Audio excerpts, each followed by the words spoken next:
बिस्मिल्लाहिर्रहमानिर्रहीम अस्सलातु वस्सलामु अलैका या रसूल अल्लाह व अला आलिका व अस्हाबिका या हबीब अल्लाह। रिवायत में आया कि इंदा ज़िक्र सालिहीन तनज़्ज़लुर रहमा, जहाँ पर नेक बंदों का जिक्र हो वहाँ पे अल्लाह की रहमतें नाजिल होती हैं।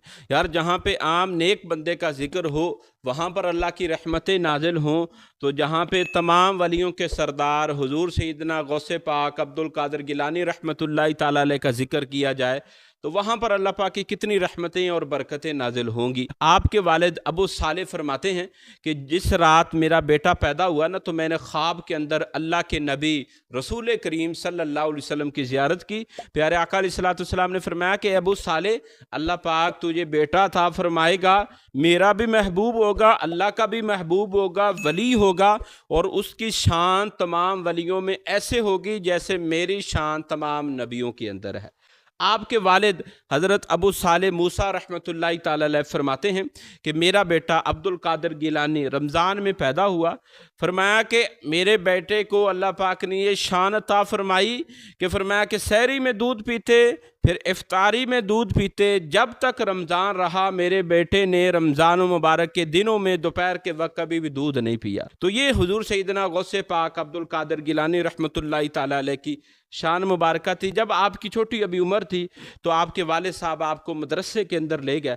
तो फिर मैं मदरसे का पहला दिन था, तो वालिद साहब भी बैठे हुए हैं, साथ हजूर सैयदना गौसे पाक अब्दुल कादिर गिलानी, छोटी उम्र है, वो भी बैठे हुए हैं, साथ आपके उस्ताद दीगर तालिब इल्म बैठे हुए हैं। तो उस्ताद ने कहा कि पढ़ो बेटा औज़ुबिल्लाहि मिनश्शैतानिर्रजीम। आपने औज़ुबिल्लाह पढ़ी, बिस्मिल्लाह पढ़ी, फिर मैं पहले सिपारे से सुनाना शुरू किया। उस्ताद ने भी हाथ बांध लिए, वालिद साहब ने भी हाथ बांध लिए। फिर मैं कि पहले दिन मदरसे के 18 सिपारे हजूर सैयदना गौसे पाक अब्दुल कादिर गिलानी रहमतुल्लाहि ताला अलैह ने सुनाए। 18 पढ़ के खामोश हो गए। तो आपके उस्ताद ने कहा कि बेटा आगे पढ़ो, कुरान तो आगे और भी है। तो आपने फरमाया, उस्ताद मोहतरम मुझे भी पता है कि कुरान पाक के मुकम्मल 30 पारे हैं, लेकिन मेरी वालिदा को 18 सिपारे याद थे, वो तहज्जुद में 18 सिपारे पढ़ती। तो मैं जब अपनी माँ की गोद में था उसी वक्त मैंने 18 सिपारे हिफ्ज कर लिए थे। जब वालदैन नेक होते हैं ना, तो औलाद भी फिर नेक होती है। अगर वालदैन आला किरदार के हों तो फिर उनकी जो औलाद है वो गौसे पाक जैसी, बाबा फरीद रहमतुल्लाहि ताला अलैह जैसी, दाता साहब जैसी होती है।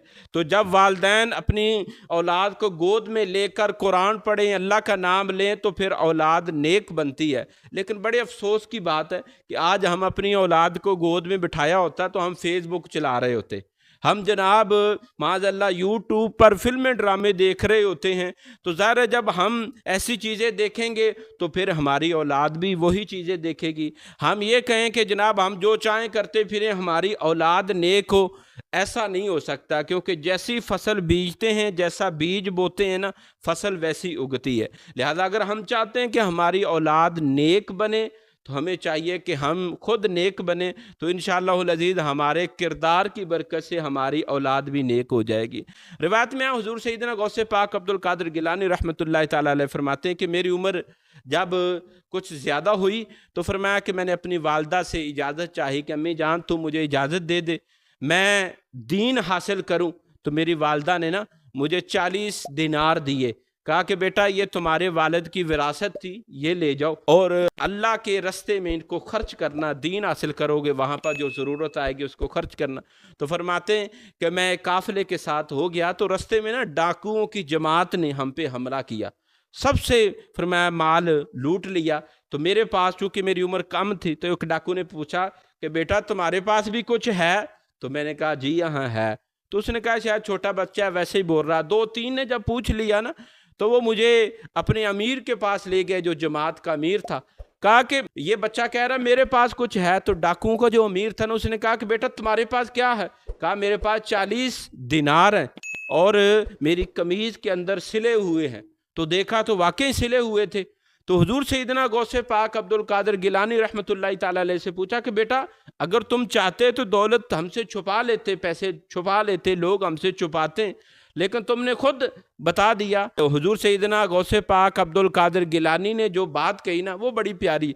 तो फरमाया कि अगर मैं छुपाना चाहता तो छुपा लेता, झूठ बोलना चाहता तो झूठ बोल लेता, लेकिन मेरी वालदा ने मुझे घर से निकलते वक्त नसीहत की थी, बेटा कुछ भी हो जाए हमेशा सच ही बोलना, सच का दामन नहीं छोड़ना।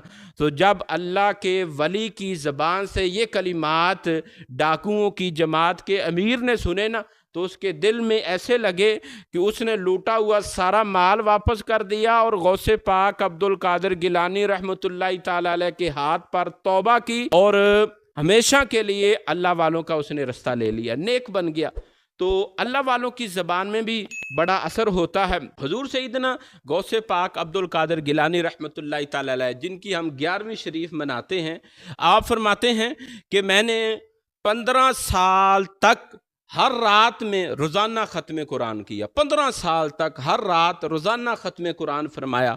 40 साल तक ईशा के वज़ू से मैंने फ़जर की नमाज अदा फरमाई। तो आज हम हुजूर सैयदना गौसे पाक अब्दुल कादिर गिलानी रहमतुल्लाह ताला अलैह का नाम लेते हैं, उनकी 11वीं मनाते हैं, लेकिन हम देखें कि हमारी कितनी रातें अल्लाह की इबादत के अंदर बसर की, हमने ज़िंदगी में कितने कुरान ख़त्म किए। उन्होंने तो 15 साल तक हर रात रोज़ाना एक ख़त्म कुरान फरमाया, लेकिन हमने कितने किए। बड़े अफसोस की बात होती है, बाज़ लोगों की उम्र 60 साल 70 साल 40 30 साल होती है, लेकिन उन्होंने ज़िंदगी में एक मरतबा भी पूरा कुरान नहीं पढ़ा होता। अफसोस की बात नहीं यार, अल्लाह पाक ने हमें किताब अता फरमाई ज़िंदगी गुजारने के लिए, लेकिन 30 साल 40 साल गुजर गए, हमने एक मरतबा भी कुरान पाक नहीं पढ़ा। अफसोस की बात नहीं, कल क़यामत वाले दिन अल्लाह पाक ने हमसे पूछ लिया, ऐ मेरे बंदे, मैंने तुझे ज़िंदगी दी, साथ ज़िंदगी बेहतर गुजारने के लिए अपनी किताब कुरान मजीद भी अता फरमाया, कितनी मरतबा तूने उसको पढ़ा? तो बंदा कहे कि अल्लाह मेरे पास तो टाइम ही नहीं था। तो अफसोस की बात नहीं, लिहाजा ऐसा ना करें।